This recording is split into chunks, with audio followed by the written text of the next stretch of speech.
Kano ke ka video kafa kasembayo ku bana batwalibwe Gaza oba ku UPDF okugende Gaza makasindikire ba MP member of parliament abamalaga seconding nga forwarding abasteka ku signature ku buli kipapula kye baleta mu parliament ebintu emubye mukola bikosa abana katwe mumanya bino tusaba naba amaje baberenga bakitegera kuwa je baba batwalibwa oli waddembo okusigninga nti ogenda oba okugana nofuna ekibonereza waka amaje ge Iran bakugamba tugenda kati mu comparison kati nnyo tetusobola kiyingira wala nnyo kubanga omukuguya tugambye tekyetaagisa nakola comparison kiba kya buswavu nnyo okutunulira bani abagendo okutwala oba okubanga bakwasaganya emirembe peacekeeping mu wakati wa Israel ne Iran kyabulabe nnyo. Now let's look at Uganda. Uganda's military, officially known as the Uganda People's Defense Force, has an active force estimated at around 45 to 46,000 personnel. Even if you include reserves and every auxiliary element available, the realistic total still falls nowhere near 100,000 troops. And that's before a single soldier leaves the country. Agamba atya nti Iran emaze emyaka kiri ku record emaze emyaka n'ebisibo ng'eteekateeka ebyokulwanyisa n'amagye gaayo era ebyokulwanyisa bino bigambibwa nti binantalabikalabika ng'amaziga g'emmese. Because Iran is not a hypothetical enemy. Iran is not a weak state. Iran is a country that has spent decades building one of the most layered, battle-tested military structures in the entire world. Akugamba nti Iran erina emitwalo 58 kati tutandise okugerageranya emitwalo 58 egy'abasirikale abali active tugamba abo abali mu ggwanga nga bali ku standby kukuuma ggwanga na kwanganga mulabe ava mu nsi yonna nga yagala kwataakinga Iran. It has over 580,000 active military personnel. It has ballistic missiles capable of reaching targets across the entire Middle East. It has a drone program so advanced that its technology has shown up on battlefields from Ukraine to Yemen. Agenda maaso n'akugamba nti Iran erina kye tuyita ballistic missiles oba ebyokulwanyisa ebyebongera mu bbanga oba ebirumba nga biyita mu bbanga kye tuyise ballistic, the word ballistic missile erina missiles ezimala uliriza bulungi Iran erina missiles ezimala okusiranya n'okukuba ensi zonna eziri mu Middle East. Bwe twogera Middle East twogera abawalabu bonna mu lunaku lwe lumu mu wiiki y'emu nga teyebuuzizza ku muntu missile ezo Iran ensi emu yokka ezina ekikolo kyova olaba nga tubadde tuwulira bakaddaama nga bakaaba tufe eno tugenda kuddewoka tebaatuka na mu kwota ya kwota bwe baba batandise kukuba just kwali kunyonyogera zike oba manyi kye bayita okunyonyogera zike kubanga oba omala biseera terigenda kuseka kwali kunyonyogera zike so eyina missiles ezo esobola okwokya Middle East yonna mu lunaku lwe lumu mu ssaawa y'emu oba wiiki y'emu nebanga esaanyeewo bakugamba eyina state of the art drones twagambye ebyokulwanyisa n'atalabika nga amaziga g'emmese drones zeekozesa zirimo advanced n'okusinga ekyo kye mumanyi era zaagezesebwako mu lutalo Ukraine lwe yali erwana ne Russia. Ukraine esobola okuba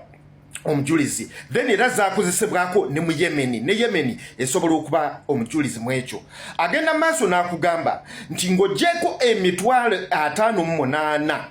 eja active soldiers amagye agali awo mu ggwanga agali active gegali fully registered mu ggwanga bayina amagye amalala agali mu bulinzi.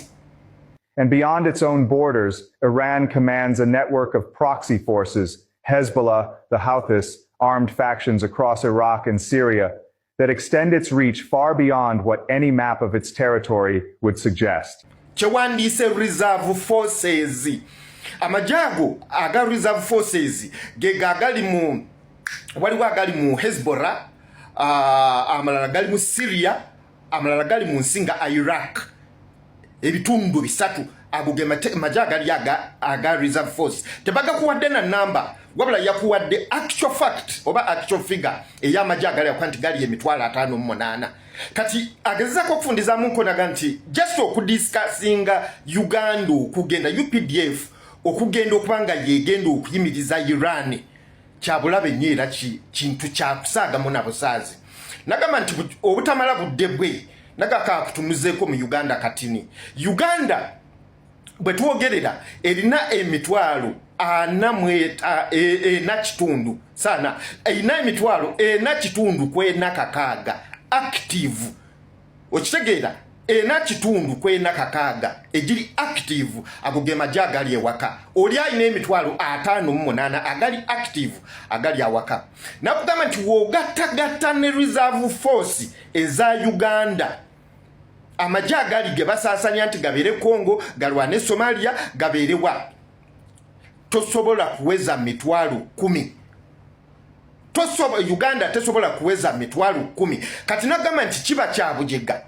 okukutwala mu details okudiscussinga logistics. And now let's look at Uganda. Uganda's military, officially known as the Uganda People's Defense Force, has an active force estimated at around 45 to 46,000 personnel. Even if you include reserves and every auxiliary element available, the realistic total still falls nowhere near 100,000 troops, and that's before a single soldier leaves the country. So right there, before we even discuss weapons, before we discuss logistics, before we discuss anything else, Uganda is already outnumbered by Iran's active military force alone, not proxy forces, not reserves, just the standing army. Logistics tutegeeza nti bayina byakulwanyisa ki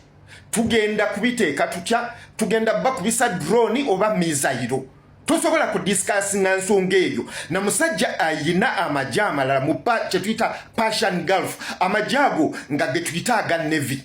takuwadde namba yago nakuwulira ebyombo ebiri ku Persian Gulf nti bisobola okuyuza Uganda yonna mu ddakiika mpaawo kaage nakugamba nti ekyo kiba kya busiru okubanga oteeka Uganda UPDF nti egenda okubanga ekuuma emirembe mu Gaza kati ng'ekyo kitadde ku bbali yagenze maaso nakugamba nti mu byonna nga tubitadde bbali kali tubireke tutunuulire ku nteekateeka nga nti okuwangula olutalo ebiseera ebisinga tekisinziira ku nnamba y'amagye okay ekyo tukijjeyo nti kale Iran eyina amagye emitwalo 58 tugiweeko emitwalo 8 agagenda okulwana ne Uganda naga kale Uganda ena kitundu oba 10 katujiwe 10 nga Iran eyina emitwalo 8 nagamba nti olutalo teruwangulwa namba y'amagye wabula kati tudde munda mu statistics nti ng'ona wangula olutalo batunuulira training kijofuna ne batunuulira byakulwanisa ki byolina ne batunuulira systems ki ze bakutraininga okulwana then ng'ovudde ku ekyo olwana kukola ki olwanira ki target yeri ki naga nti okusinziira ku nteekateeka zibayina on record amagye ga Uganda gasinze kubanga gatrainingibwa kuba for peacekeeping missions okitegeera oba okukuuma emirembe kyokka ate amagye ga Iran oba Iran nga wetero giyita amagye ga Iran gateekateekebwa okulwana ensi zinnaggwedda oba kitegedde ofunyewo enjawulo nti Uganda yenyigira mu kukuuma emirembe Somalia regional security kapaati awo akakwetoolodde mu East Africa oba Central okay ono bamutendeka okulwana ensi zinnaggwedda n'omulimu gwatanatandikako nti 58 gali awo gali ku bulinzi kakati okutta omuntu alwana regional security omututte kwoli trainings zebbiri zaawukana nga todiscussinze na lutalo ki kakati yeeyo gye mubadde mutwala si bimaze eyo bingi naye eyo gye mubadde mwagala okutwala abaana bammwe oba Museveni gy'agala okutwala abaana bammwe agezaako okulaga nti mu bufunze bwe muba mutwalayo abaana bammwe mubatwalire ku shwa ddiiru tekituufu teba Iran teyina magye geesobola bonoonerako the whole analysis okuteekateeka kwa mawulire kwakuwadde akugambye nti takuwadde mawulire analysis kutiisa wabula akuwadde facts nawe obeere informed Iran teyina magye geegenda kwonoonerako nti baddugaze engato nga balwana ne banna Uganda twalayo amagye go ng'oli ku shwa nti bagenda kwokyebwa. But numbers are only the beginning, because military power isn't measured only by how many soldiers exist on paper. It's defined by what those soldiers are equipped with, how they're trained, and what they're built to fight. Uganda's military is structured for a very specific purpose: internal security, regional peacekeeping, counterinsurgency operations within Africa. And it has genuine experience in those areas. Ugandan troops have served in Somalia and built a real reputation for discipline in that environment. But counterinsurgency in East Africa and direct confrontation with Iran are not the same category of warfare. They are not even in the same conversation. Iran has surface-to-air systems. Iran has a navy operating in the Persian Gulf and beyond. Iran has hypersonic missile technology it has already demonstrated in live conflict.